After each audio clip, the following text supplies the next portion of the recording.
G'day viewers. In this segment we'll talk about how routers forward packets. So as we get into our topic, I do want to remind you of the distinction between routing and forwarding. Forwarding is the process of handling a packet when it arrives, sending it on its merry way. Routing is the process of computing all of the paths through the network so that you'll be prepared later on to forward packets because you'll know which way to send them when they arrive. Now, we're just looking at forwarding right now, and really I would also flag that we're going to be looking at how IP does forwarding. So this is really learning about IP rather than the more general topic. As for routing, we'll get to that much later. So for now, just suspend disbelief and imagine that routers have all worked out the paths through the network, and we're just looking at how routers actually handle packets when they arrive. Before we get into the meat of that topic, let me just recap where we were at in the network layer. We really had several goals for our network layer to go beyond what we could do in the link layer with simple switch networks. We wanted to be able to scale to large networks. That's what we're getting to in this video right now, seeing how we use the hierarchical structure of addresses to scale. We also wanted to do other things, support diverse technologies. I've talked about internetworking, I'll talk a little more about that later. And we also want to use the bandwidth of the different links in the network well. This is covered by different routing formulations, and we'll get to that much later. So, let's look at how we scale to large addresses with IP forwarding. Well, without much ado, I'll simply tell you that we use IP prefixes to our advantage to achieve scaling. And here's how it works. The key observation here is that all of the IP addresses on one network belong to the same prefix. That means that in our forwarding table, what we can do is simply put down one entry for the entire prefix. And that way, if we encounter any packets that are destined to IP addresses within that prefix, we'll all send them to the same place, whichever way we should go for the prefix. Here's an example of that, and you can see here is a forwarding table for a particular router here, this router here. And the forwarding table only has a couple of entries, but they're prefix entries.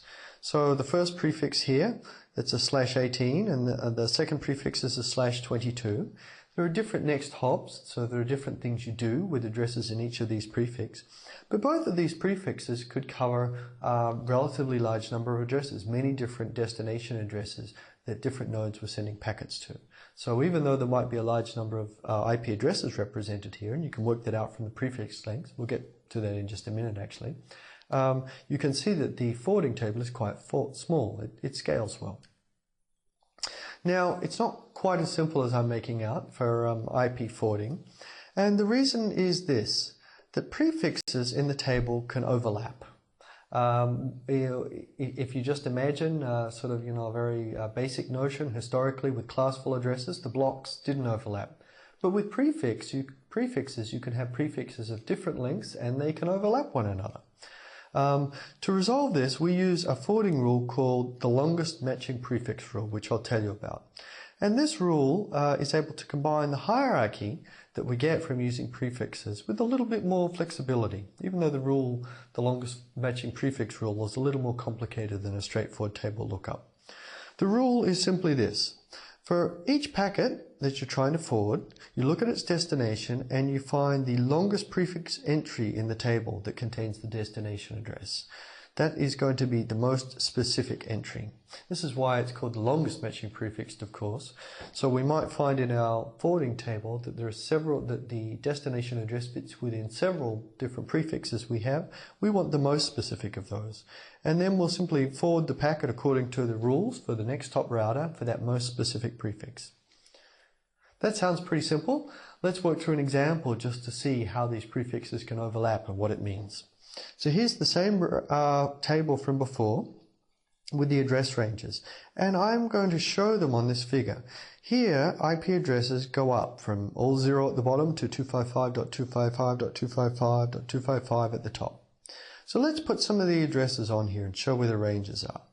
Okay, so this first prefix here, the bottom address is 192.24.0.0. That's down here, that's the lowest address, and so I just drew that in here.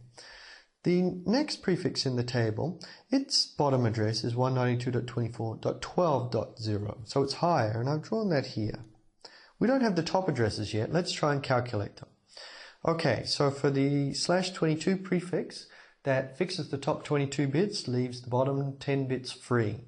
So we will calculate the top address by taking 192.24.12.0 and turning on the bottom 10 bits. Well, if I do that, I'm going to turn on the bottom 8 bits for sure. That gives me the 255 up here. And I'm also going to turn on the bottom 2 bits of the next one. That's equivalent to adding 3. So we go from 12 to 15. And I end up with 192.24.15.255. So you can see for the /22 prefix, I've colored that with the pink diagram. And I've made it longer because it's a more specific prefix. What about the top of the other one? So for this other prefix, 192.24.0.18, well, this will have 2 to the 14 addresses in it. The last 14 bits are going to be free. So I've got to turn on the last 14 bits. So what will I get when I do that? Well, I started from all zeros and I turn on the last 8, I get 255. Then I've got to turn on another 6. So it's going to be 0, 0 and then all ones, and then 6 ones. If you convert that from binary to decimal, you should get 63. So the top address will be 192.24.63.255. This is the grey block where we forward to D. This is a much bigger block.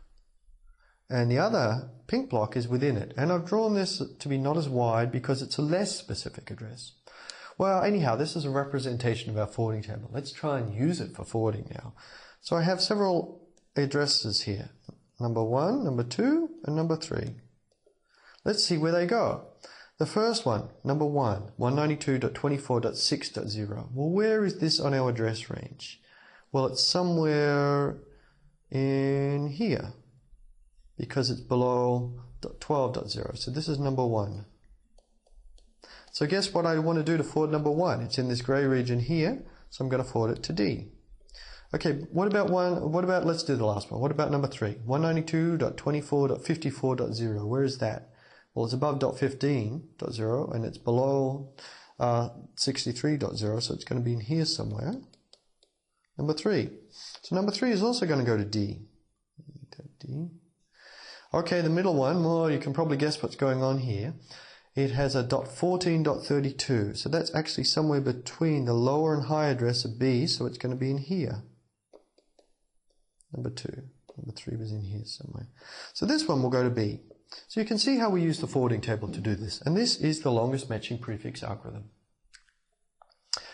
Okay, so there's one other thing I can tell you about routing and forwarding, and how we scale it using a little bit of hierarchy and so forth. There's actually a distinction in the internet between hosts and routers. So in the internet in particular, routers do the routing. So hosts don't do the routing. Hosts just send packets to routers. That may sound a little obvious, but that's actually a little bit of a choice.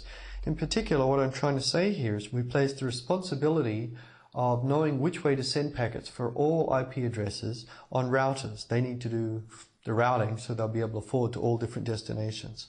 Hosts, on the other hand, are on a local network, so they might be able to reach hosts on their own prefix, but they send any remote traffic that's off the prefix to the nearest router. So hosts really don't need to participate in routing, they just need to know the nearest router. And you can see here, the host is saying, okay, if it's a local, I'll send it on my network, but if it's not, just send it to the router, because the router will have to work out which way to go, and it might be different ways for all sorts of different IP addresses. The reason that I'm bringing this up now is that this distinction between hosts and routers fits very naturally into our longest matching prefix rule. In particular, we can formulate a forwarding table for hosts which has this kind of behavior. And we just use it by using a default route to 0.0.0.0/0. That might sound a little odd, but a forwarding table for a host will look something like this. It will have the network prefix that the host is on, so a host will need to learn that. And if you're sending to a destination in that address, it's to a local host, so you just send direct to that next host because it's on the local network. Then we have this funny entry here, 0.0.0.0/0. Well, what is this? Let's think about it. It's a 0 length prefix. That means that the remaining 32 bits, that's everything, can be free. So this is really an address meaning everything, all IP addresses. is encoded simply using a prefix notation. And the next stop for that is just send to the router. So that way we'll let the router worry about it. So our longest matching prefix rule allows us to encode this fairly simply and directly. You can see here what I'm getting at is the flexibility of the longest matching prefix rule.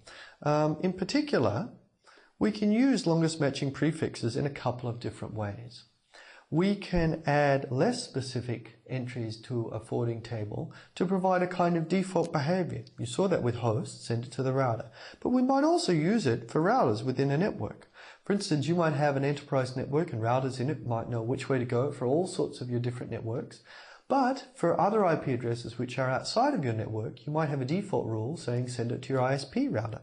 And your router could simply use the default rule to get packets out of the network. Similarly, instead of providing defaults, we can also provide special case behavior. You might take up particular addresses and request by using a more specific prefix that they get special handling at a router and they be sent a different way than they would normally. This might be for reasons of performance. Maybe this is a voice over IP call and you want to route it over a low latency path. Or it might be for reasons of security. This might be suspicious looking traffic and you want to send it along a path to a special box to inspect all of the packets more carefully and see if there's a security problem. This could be for any number of network management reasons you might like to come up with. The point is that we get a certain degree of flexibility from this longest matching prefix rule and we can use it to our advantage when managing networks. Well, the flip side of this is to talk about the performance of the algorithm. How well does longest matching prefix perform? Well, in terms of table size, it performs very well. We use hierarchy to get a nice compact table. And by using prefixes of different sizes, we can actually get quite a compact table. Note that this depends on people using addresses which have a reasonable prefix length. Or actually rather small prefixes, which contain a large number of addresses, so less specific prefixes. Good grief, that's all I'm trying to say here. Actually, if everyone uses very specific, more specific addresses, we won't get as much compaction as otherwise.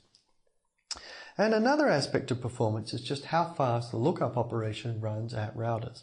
It turns out that the longest matching prefix rule is computationally more complex than a simple table lookup. Actually, it can be quite so in some cases with strange overlapping entries.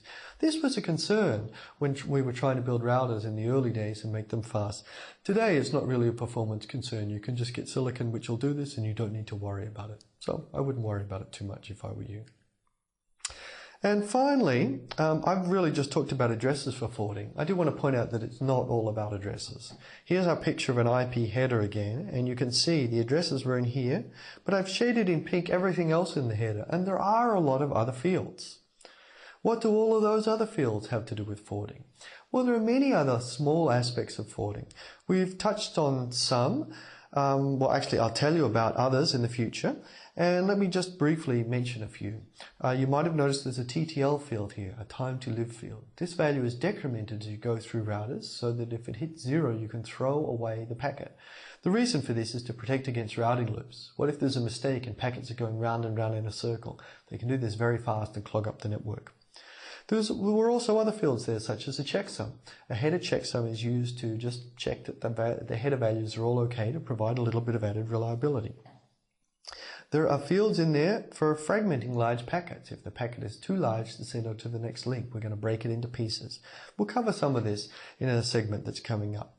There are other fields in there to be able to deal with congestion. The network may be congested, and these other fields help us to send congestion signals to hosts.